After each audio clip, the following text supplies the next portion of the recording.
हा काय करतोय म्हणजे जग मारला सकाळपासून इथं ठेव कोण वगैरे रोज केला दाम नसलेला मालक हा हे म्हणाले 20 थाळ्यांच्या पार्सल आहे. हा ही म्हणजे थाळी मागा आम्हाला काय डिस्काउंट द्या. काय थाळी मागा डिस्काउंट होत नाही भाऊ घ्यायचं असलं घ्या नाहीतर जाव त्याच्यात काय परवडत नाही.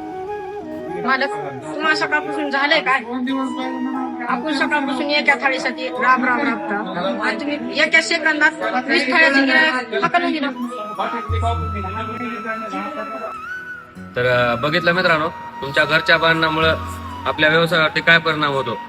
तुमची घरची भांडणं घरीच ठेवायची ते आपल्या हॉटेलवरती आणायची नाहीत. कारण का एक चांगला व्यावसायिक होण्यासाठी आपल्या व्यवसायावर आल्याच्या नंतर आपल्या जिभेवरती साखर आणि डोक्यावरती बर्फच असला पाहिजे. त्याच्याने काय होतं आपल्या डोक्यामध्ये विचार चांगले येतात. विचार चांगले आले की प्रगती चांगली होते. आपल्याला आपलं आयुष्य पण आनंदी पाहिजे आणि आपला व्यवसाय पण चांगला पाहिजे. बरोबर ना.